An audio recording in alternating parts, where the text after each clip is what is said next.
سید ہو کر پیدا ہوں، اہل بیت وہ ہیں جو نبی کے غلام ہوں۔ تو بلال سید بن گیا، ابو لہب پلید بن گیا، مسجد نبوی کا مؤذن بنا۔ ظہر کی نماز 12 ربیع الاول 7 جون 633 عیسوی 11 ہجری، اللہ کے نبی دنیا سے رخصت ہو چکے ہیں، اور ظہر کی نماز کے لیے بلال چھت پہ چڑھے۔ جب کہا اشہد ان محمد تو روتے روتے روتے آواز بند ہو گئی اور اذان پوری نہ کر سکے، اور دھاڑے مار کے رونے لگے، سارے مدینے والے رونے لگے۔ تو آپ اتر گئے اور کہا میں آج کے بعد قسم کھاتا ہوں کہ آج کے بعد میں اذان نہ دوں گا۔ اور پھر اللہ کے نبی کے تدفین کے بعد ابو بکر صدیق سے اجازت لے کر جہاد میں ملک شام چلے گئے۔ 6 مہینے لوٹ کے نہیں آئے، 6 مہینے گزرے، 1 لاکھ صحابہ نکلے ہوئے تھے جہاد میں، 1 لاکھ، کسی کو خواب نہیں آیا، صرف بلال کو خواب آیا۔ بلال، اللہ کے حبیب خواب میں، بلال یہ کیا بے وفائی، میرے شہر آنا ہی چھوڑ دیا۔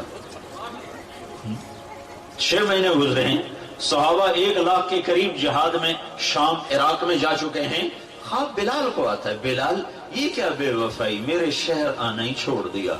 رات آنکھ کھلی، اونٹنی پہ سوار ہوئے، سوائے پیشاب اور نماز کے نہیں رکے، اور چل سو چل، چل سو چل، چل سو چل، چل سو چل، 7ویں دن مدینے پہنچے، اور ان کو یہ یاد ہی نہیں رہا کہ اللہ کے نبی دنیا سے جا چکے ہیں۔ ویسا عشق سوار تھا اور ایسا وہ خواب دل و دماغ کے حاوی ہوا کہ یہ بھول ہی گئے کہ اللہ کے نبی دنیا سے جا چکے ہیں۔ مدینے میں داخل ہوتے ہی نعرے مارے، یا رسول اللہ میں آ گیا، یا رسول اللہ میں آ گیا۔ جب حجرہ مبارک پر پہنچے تو پھر یاد آیا، او ہو تو جدائیاں ہیں، جدائیاں ہیں۔ پھر بے قرار ہو کر اندر حجرے میں آئے اور چیخنے گئے، یا رسول اللہ میں تو آ گیا، آپ کہاں ہیں، میں تو آ گیا، آپ کہاں ہیں، اور قبر پر گرے اور قبر سے چمٹ کر روتے روتے روتے روتے خشی کی کیفیت طاری ہو گئی۔ نماز کا وقت آ گیا، مسجد ساری بھر گئی، سب کی تمنا کہ آج بلال اذان دے، اور کسی کو ہمت نہیں ہو رہی بلال سے بات کر۔ تو صحابہ نے حسن حسین کو استعمال کیا، امامین ہمامین، نبی کی آنکھوں کی ٹھنڈک، جنت کے سردار حسن اور حسین، جنت کی عورتوں کی سردار فاطمہ۔ علی تجھے پتا ہے تیرا گھر کہاں ہے جنت میں؟ کہا جی نہیں، کہا جنت میں تیرا گھر میرے گھر کے سامنے ہے۔ تو دونوں کو صحابہ نے کہا، حضرت آج بلال سے کہو اذان دیں، اور یہ کسی کے کہنے پر نہیں دیں گے۔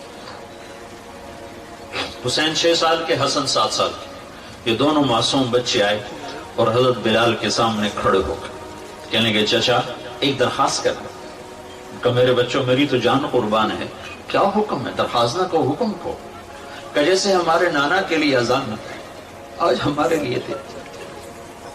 تو بلال رضی اللہ عنہ پھوٹ پھوٹ کے رونے لگے، کہنے کہ میں نے قسم کھائی تھی کہ میں اذان نہیں دوں گا، لیکن میں تمہاری خاطر تو جان بھی قربان ہے، قسم تو چھوٹی سی چیز ہے، میں قسم کا کفارہ دوں گا۔ اور ایسے چڑھے چھت پر، ایک انصاری عورت کا گھر تھا جس کی چھت پہ چڑھ کے اذان دیتے تھے، کانوں میں انگلیاں دے کے جو ہی کہا اللہ اکبر تو سارے مدینے میں کوہرام مچ گئی، اور عورتیں ننگے سر ننگے پاؤں روتی ہوئی گھروں سے باہر نکل گئی، اور مسجد نبوی میں چیخ چنگھاڑا مچ گیا، یوں لگا جیسے دور نبوت لوٹ کے واپس آ گیا۔ یہ شان ہے کہ محمد سے وفا تو نے تو ہم تیرے ہیں، یہ جہاں چیز ہے کیا لوح قلم تیرے ہیں۔ پھر دوسرا واقعہ، جب بیت المقدس فتح ہوا اور حضرت عمر خود پہنچے، اور پہلی نماز مسجد اقصی میں ہونے لگی ہے، اور جمعے کا دن ہے، جمعے کے دن لشکر اسلام داخل ہوا، عمر رضی اللہ عنہ قائد ہیں، جمعے کی اذان ہونے لگی تو 36,000 کا لشکر تھا، تو سب نے آ کر منت کی بلال کی کہ اذان، وہ نہیں مانے، تو حضرت عمر نے کہا بلال، بلال یہ دیکھ آج اذان دیتے، تو بلال وہ صخرہ پہ سوار ہوئے، وہ جو گنبد سا نظر آتا ہے اس کے نیچے ایک چٹان ہے جہاں براق باندھا گیا تھا، تو اس پہ سوار ہوئے، اور جو ہی کہا اللہ اکبر تو یہ 36,000 کا لشکر روتے روتے زمین پر گر گئے۔ یہ اللہ کے حبیب کی اطاعت کی عزت ہے۔ اپنی زندگی کو ڈھالو اللہ کے محبوب کے طریقوں میں، اللہ کے محبوب کے سانچوں میں۔ فلا وربک لا یؤمنون حتی یحکموک فیما شجر بینہم، قرآن کی سب سے خوبصورت قسم، اے میرے حبیب لاہور والوں کو بتا دے کہ مجھے تیرے رب کی قسم، سبحان اللہ، کیا قسم اللہ نے اٹھائی ہے، اے میرے حبیب مجھے تیرے رب کی قسم۔